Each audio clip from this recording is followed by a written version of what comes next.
Not just from the heat, but from something far more sinister. Doors were locked earlier. The summer of 1985 in California was suffocating. Windows were double-checked. Fear crept into every quiet neighborhood after sunset. Because somewhere in the darkness, a predator was watching. He didn't follow a pattern.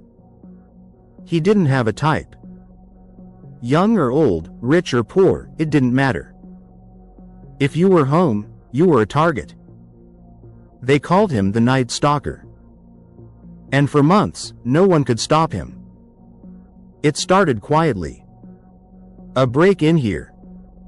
A brutal attack there. At first, the crimes didn't seem connected. But then the details began to line up. Victims found in their own homes. Signs of forced entry.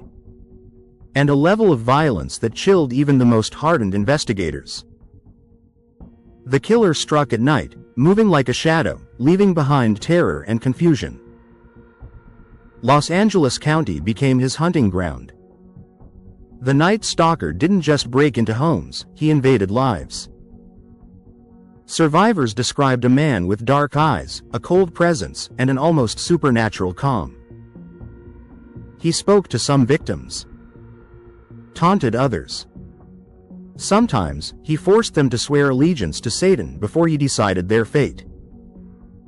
Other times, he said nothing at all. What made this case even more terrifying was the randomness. There was no clear motive. No consistent victim profile. One night, he targeted an elderly couple. The next, a young woman living alone. It made him unpredictable. And unpredictability is what made him unstoppable, at least for a while. Police were overwhelmed.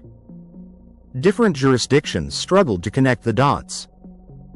It wasn't until forensic evidence began to surface that investigators realized they were hunting a single man.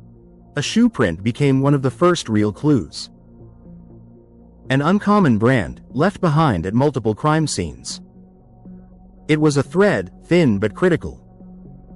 Then came the ballistics. A handgun linked several attacks together. Slowly, the picture began to form. But the Night Stalker was always one step ahead.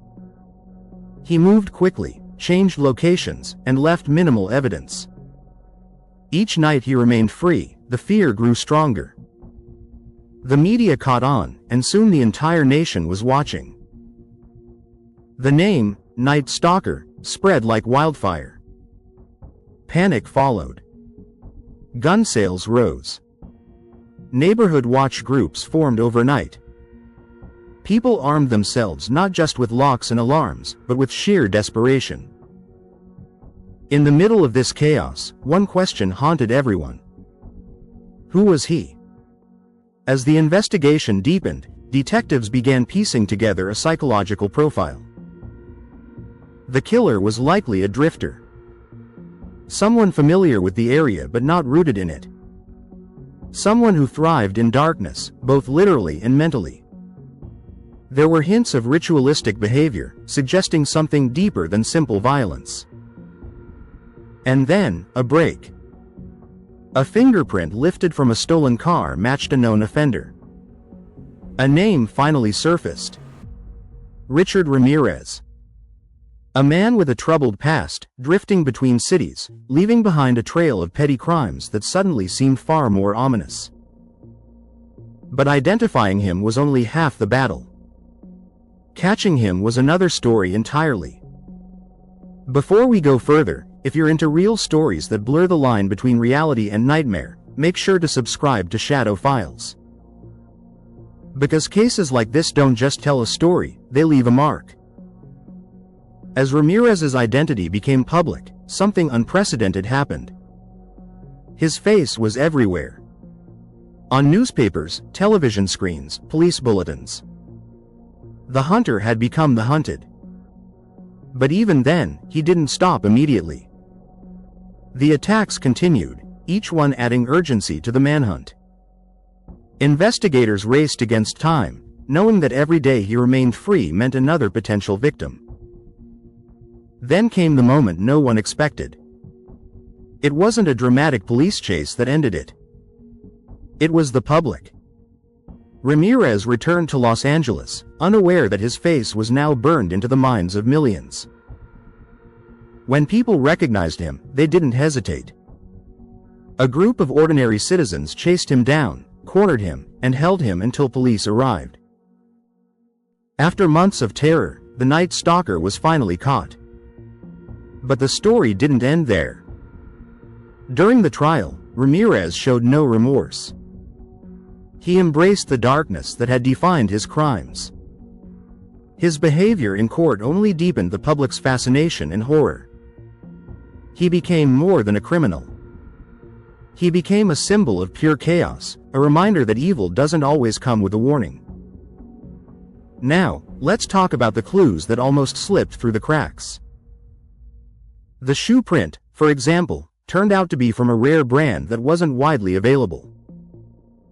It narrowed down the suspect pool significantly. Without that detail, the investigation might have taken much longer.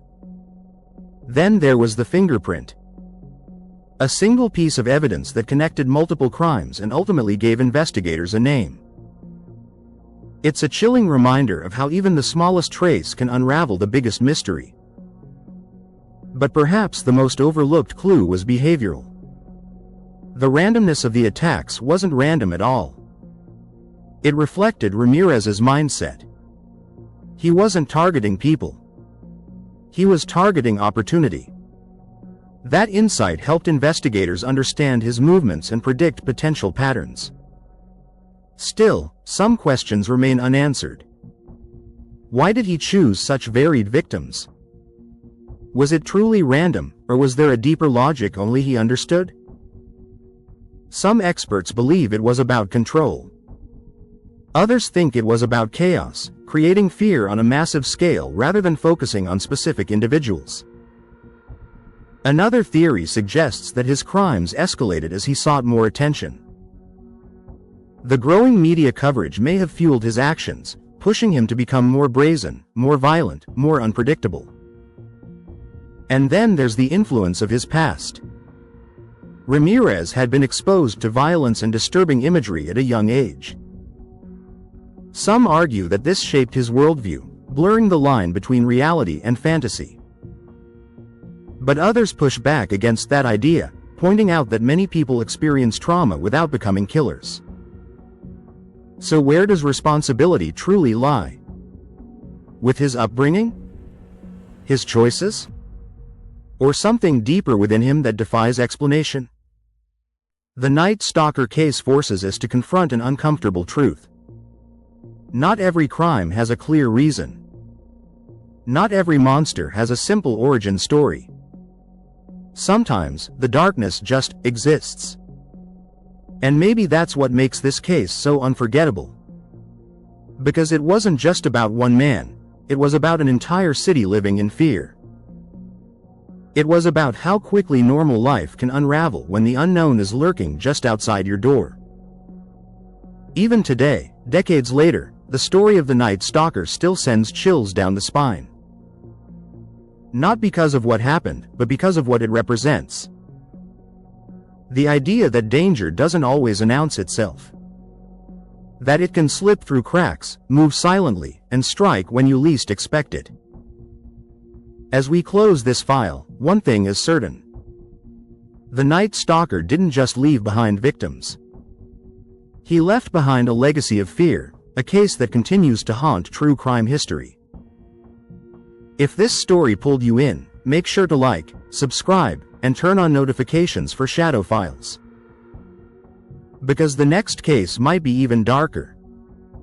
And remember, sometimes the scariest thing isn't what you can see. It's what you can't.